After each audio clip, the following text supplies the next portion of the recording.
Hey guys, good morning. Today we got Hugo, the Australian Shepherd, and Scout, the Australian Shepherd, out at a local farmer's market here in Somerville.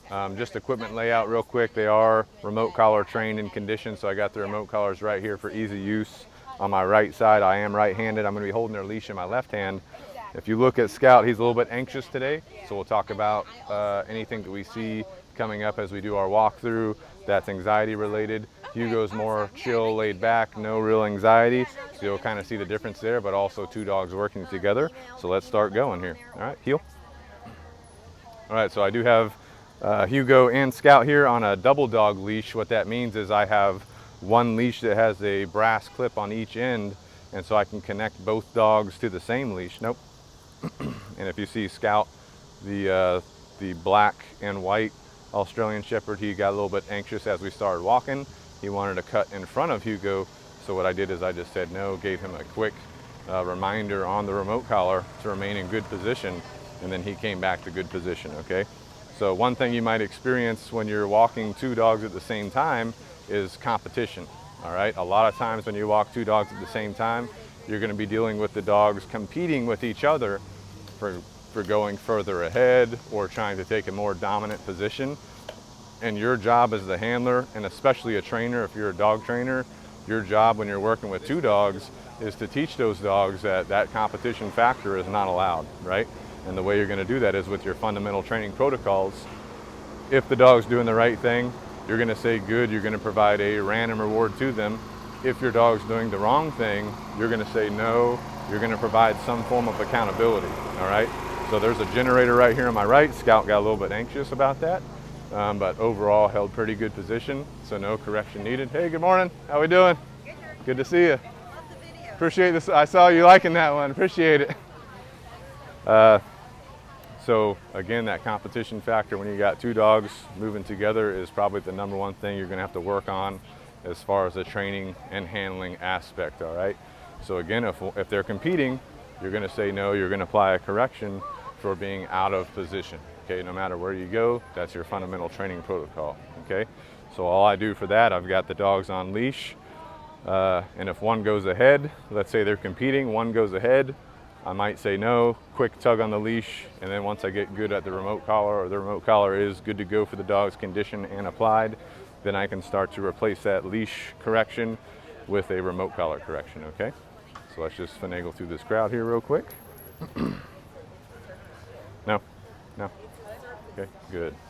So as you move through crowds and things like that, you also got to pay attention to the dogs and how they're interacting with the crowd. When we're heeling through the crowd like we are right now, overall we want the dogs to remain neutral, right? So if they start to wander off to somebody that's passing by you, or another dog or something like that, you're gonna say no, you're gonna apply a correction, okay? Now, notice Scout real quick, he paid a little bit too much attention to that dog we were just walking by, so I said no, gave a quick correction, okay?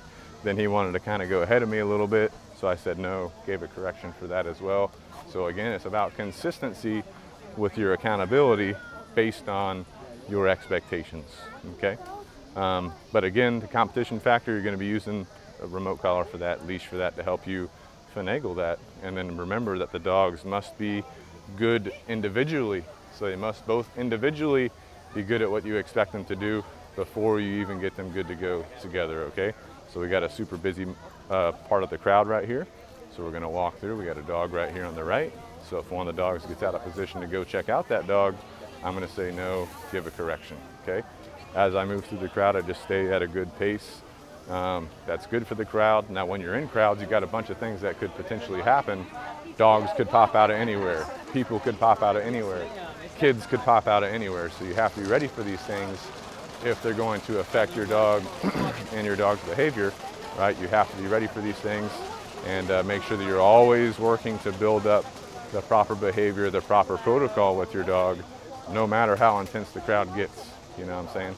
So even if the crowd is super intense, you do need to pay attention to them, make sure you're developing the right behaviors until you get to a point where you're 100% comfortable, the mutual respect, the mutual trust is 100% comfortable between you guys, then you pay attention to them less because you've built up trust through experience, you've built up your respect through structure, and if you do that consistently enough, right? You're not really going to be worrying about your dogs. You're not going to be paying attention to them as much because you've been through it with them, right? Last thing we're going to show real quick, Hugo, scout down. Last thing we're going to show real quick is down to the eye contact drill. No, no, no. Good. So Hugo didn't want to go down at first initially, so I said no, gave a correction. That correction level was too high, so I adjusted it down and then gave him a correction level that met his mindset. So just remember, with remote collars, you're going to have to adjust your level up and down depending on the distractions that are going on around you, so it's something you're always paying attention to. But downstay eye contact drill with 2 dogs, okay? 2 dogs. Again, they might want to compete for the resource, right? So they have to respect the boundary, right? So let's say, for example, I give Hugo a reward and Scout gets up, comes over here. I have to hold him accountable for that and make sure he understands that sometimes I'm going to be interacting with Hugo and he's not getting interaction. And then sometimes that Scout is getting interaction and Hugo is not. So you have to be balanced, but both dogs have to understand their role in the overall scenario and situation. So let's do that one more food reward, right? So if they make eye contact with me, I say good, I reward one, right? The other one gives it to me, good, reward the other one. Okay, so that downstay eye contact drill that we talk about in a lot of our videos, that is one of your biggest keys to success, rewarding eye contact consistently and then building that up to a random eye contact, okay? So I hope you guys found this video useful. As always, please subscribe. That helps us reach other people, spread the word, helps us to beat the algorithm. So please subscribe, and we'll see you guys next time.